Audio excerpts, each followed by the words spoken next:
सर्वेभ्यो नमो नमः। स्वागतम अस्ति संस्कृत कक्षायां। नमस्कार बच्चों, मैं रेणु सिंह आप सभी का आज की संस्कृत कक्षा में बहुत बहुत स्वागत करती हूँ। बच्चों, आज हम लोग रचनात्मक कार्य के अंतर्गत आने वाले अनुच्छेद लेखन के विषय में पढ़ेंगे। बच्चों, आपकी परीक्षा में अनुच्छेद लेखन के लिए 5 अंक निर्धारित किए गए हैं, यानी आपके एग्जाम में 5 नंबर का अनुच्छेद लेखन आता है और चित्र वर्णन और अनुच्छेद लेखन ऑप्शनल होता है। दोनों में से आपको एक करना होता है। तो चित्र वर्णन हम पिछले वीडियो में पढ़ चुके हैं। आज हम अनुच्छेद लेखन के विषय में पढ़ेंगे। तो आइए देखते हैं सबसे पहले कि अनुच्छेद किसे कहते हैं। बच्चों, जब हम किसी विषय या किसी भाव के बारे में कुछ वाक्य लिखते हैं तो वाक्यों का जो समूह है वही अनुच्छेद कहलाता है। अनुच्छेद गद्य की लघुतम विधा है। इसको हम गद्य की सबसे छोटी विधा मानते हैं अनुच्छेद को, और अनुच्छेद जो है वो अपने आप में पूर्ण और सार्थक होते हैं। तो आइए अब हम देखते हैं कि अनुच्छेद को लिखने से पहले हमें किन किन बातों का ध्यान रखना चाहिए जिससे हमें अनुच्छेद लेखन में पूरे अंक प्राप्त हो सके। बच्चों, अब हम देखेंगे कि हमें अनुच्छेद लेखन के समय किन किन बातों का ध्यान रखना चाहिए। सबसे पहले आप क्या करेंगे, मंजूषा के शब्दों की हिंदी समझेंगे। आपके प्रश्न पत्र में एक मंजूषा दी जाती है। मंजूषा अर्थात एक बॉक्स दिया होता है जिसमें बहुत सारे शब्द दिए होते हैं। तो आप सबसे पहले उन शब्दों को ध्यान से पढ़ें और उनकी हिंदी समझने की कोशिश करें, जिससे आपको वाक्य बनाने में आसानी होगी। दूसरी चीज़ क्या है कि आप वाक्य के पहला जो शीर्षक है उससे शुरुआत करें। जब आप वाक्य लिखें तो आप उसकी शुरुआत शीर्षक से करें। मान लीजिए आपका टॉपिक है मम गृहम, तो आपका पहला सेंटेंस मम गृहम से स्टार्ट होना चाहिए। फिर अगली बात आपको क्या ध्यान रखनी है कि आप पहले यह निश्चित करें कि आप किन शब्दों पर वाक्य बना सकते हैं। मंजूषा में बहुत सारे शब्द दिए होते हैं, तो आप पहले उन शब्दों को टिक कर लें जिन पर आप आसानी से वाक्य बना सकते हैं। सभी वाक्य लट लकार में बनाएं। जब भी आप अनुच्छेद लेखन में वाक्य बनाएं तो आप कोशिश करें कि आपके वाक्य लट लकार में बने। फिर आप अगला पॉइंट क्या है, अनावश्यक विस्तार से बचें। कुछ बच्चे क्या करते हैं, बेकार की बातें अनुच्छेद में लिखते रहते हैं जिसका अनुच्छेद से कोई मतलब नहीं होता है। तो आप अनुच्छेद से संबंधित बातों को ही अनुच्छेद लेखन में करें। अगला पॉइंट है शब्द सीमा का ध्यान रखें। बच्चों, आपसे जब ये अनुच्छेद लेखन का प्रश्न आपके परीक्षा में आता है तो उसमें ये लिखा होता है कि आपको कितने वाक्य लिखने हैं। अगर आपको 5 वाक्य लिखने हैं संस्कृत में तो आप 5 वाक्य ही लिखें। 10 वाक्य लिखने से आपको नंबर एक्स्ट्रा नहीं मिलेंगे, बल्कि आपके नंबर कट भी सकते हैं।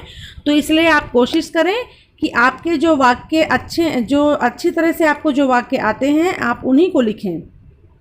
फिर है भाषा सरल और प्रभावशाली हो। आप ज़्यादा कठिन भाषा का प्रयोग ना करें क्योंकि उससे आपके वाक्य गलत हो सकते हैं। तो आप सरल और प्रभावशाली भाषा का प्रयोग करें। अगला पॉइंट है वाक्य को प्रभावशाली बनाने के लिए अव्यय शब्दों का प्रयोग कर सकते हैं। बच्चों, जब हम वाक्य बनाते हैं तो उसमें अव्यय शब्दों का प्रयोग करने से वाक्य के जो है वो प्रभावशाली बनता है, देखने में अच्छा लगता है, पढ़ने में अच्छा लगता है और उसका अर्थ भी अच्छा होता है। तो आप जो अव्यय शब्द है जैसे अत्र, अपि, शनै, शनै, तत्र, कुत्र, इस तरह के अव्यय शब्दों का प्रयोग कर सकते हैं। फिर है विशेषण और विशेष्य का प्रयोग करते समय लिंग और वचन का ध्यान रखें। बच्चों, आपको ये चीज़ पता है कि जब विशेषण और विशेष्य का लिंग और वचन हमेशा समान होता है, तो इस चीज़ का आप ध्यान रखें जिससे आपका वाक्य गलत ना हो। ये कुछ पॉइंट थे जो आपको अनुच्छेद लेखन के समय ध्यान रखना चाहिए। और एक बात और बच्चों, कुछ बच्चे क्या करते हैं, एक ही सेंटेंस को कई बार रिपीट कर देते हैं। आपको ऐसा बिल्कुल नहीं करना है। आप एक ही बात को बार बार नहीं लिखेंगे। तो आपको अगर इन सब बातों का आप ध्यान रखेंगे तो आपके अंक परीक्षा में आपको पूरे अंक परीक्षा में प्राप्त होंगे और आपका अनुच्छेद लेखन जो है वो बिल्कुल सही होगा। तो इसके बाद आपने देख लिया है कि आपको अनुच्छेद लेखन के समय किन किन बातों का ध्यान रखना चाहिए। तो आइए इन बातों को ध्यान में रखते हुए अब हम एक अभ्यास करेंगे और हमारा पहला अभ्यास है मम विद्यालयः।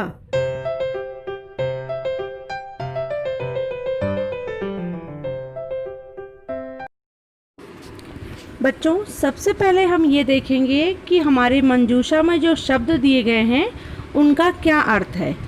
पहला शब्द है छात्राः अर्थात छात्र, सुंदरः सुंदर, उद्यानम बगीचा, परिश्रमेण परिश्रम से, क्रीड़ा क्षेत्रम खेल का मैदान, पुस्तकालयः पुस्तकालय, पठन्ति पढ़ते हैं, पाठयन्ति पढ़ाते हैं, अध्यापकाः अध्यापक।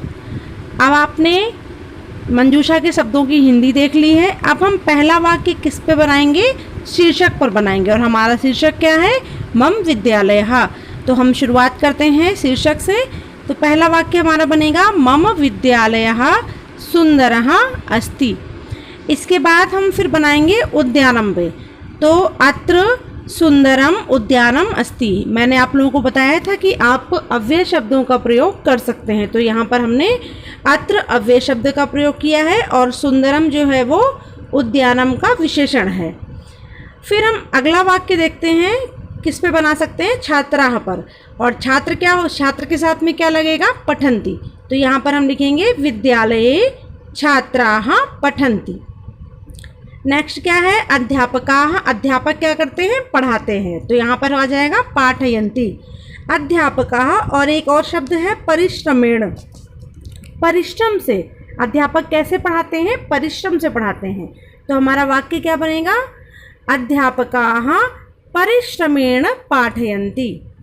4 वाक्य हमारे बन चुके हैं। एक और बनाना है तो इसमें हम एक वाक्य क्या बनाएंगे? क्रीड़ा क्षेत्रम को लेते हैं। तो वाक्य हमारा बनेगा अत्र क्रीड़ा क्षेत्रम अपि अस्ति। यहाँ पर क्रीड़ा क्षेत्र भी है। तो बच्चों, ये हमने एक अभ्यास किया है और उसके नियमों को ध्यान में रखा है अनुच्छेद लेखन के। तो आइए एक और अभ्यास करके देखते हैं। बच्चों, हमारा अगला टॉपिक है कृषकः अर्थात किसान। तो सबसे पहले हम मंजूषा के शब्दों को देखते हैं। कृषि प्रधानः अर्थात कृषि प्रधान, सरल हृदयः सरल हृदय, परिश्रमी मेहनती, अन्नदाता अन्न देने वाला, समस्या भी समस्याओं से, और लास्ट वर्ड है अर्थव्यवस्थायाः अर्थव्यवस्था का। ये है मंजूषा के शब्द और इनके आधार पर अब हम वाक्य बनाएंगे।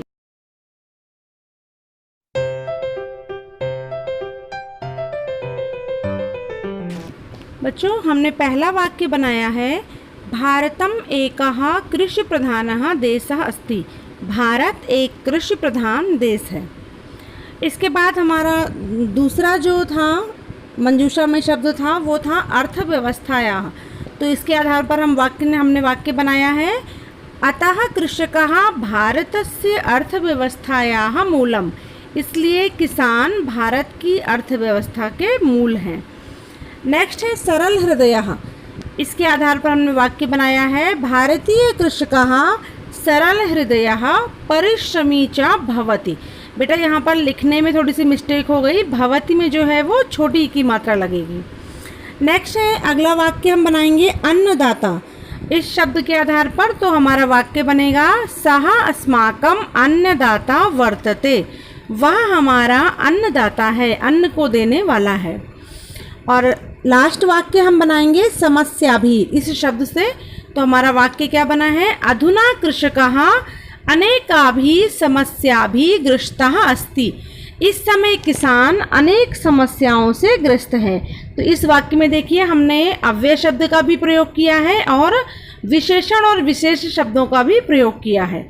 तो आप जब भी इस तरह अनुच्छेद लेखन लिखें तो आप हमेशा उसके नियमों को, जो ध्यान देने योग्य बातें थी, उन्हें अपने माइंड में रखें और उन्हीं के आधार बना करके आप वाक्यों की रचना करें, जिससे आपका अनुच्छेद लेखन पूरा सही हो और आपको परीक्षा में पूरे अंक प्राप्त हों। तो बच्चों, आज की वीडियो में हमने 2 अनुच्छेद लेखन का अभ्यास किया है। मैंने आपको उसकी कुछ ध्यान देने योग्य बातों के बारे में बताया है। तो इसके बाद अब मैं आपको एक और अभ्यास दे रही हूँ जिसे आपको स्वयं हल करना है। इसमें मैं आपको टॉपिक दे रही हूँ और आपको मंजूषा के शब्द भी दे रही हूँ। उनके आधार पर आपको 5 वाक्य संस्कृत में लिखने हैं। मुझे आशा है कि आप लोगों ने इस वीडियो को अच्छे से समझा होगा और उसी के आधार पर आप इस अभ्यास को करने में सफल होंगे। तो आइए देखते हैं हमारा अभ्यास क्या है जो मैंने आप लोगों को होमवर्क में दिया है।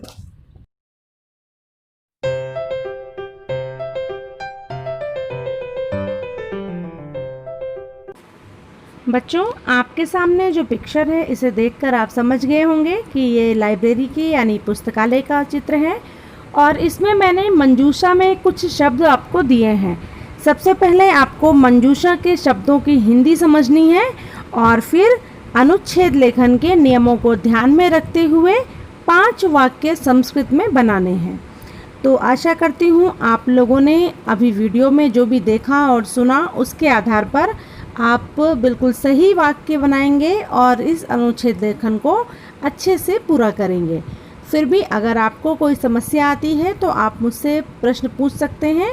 मैं आपकी समस्या का समाधान करने का पूरा प्रयास करूंगी। बच्चों, आप इस अभ्यास को कीजिए और अनुच्छेद लेखन का आनंद लीजिए।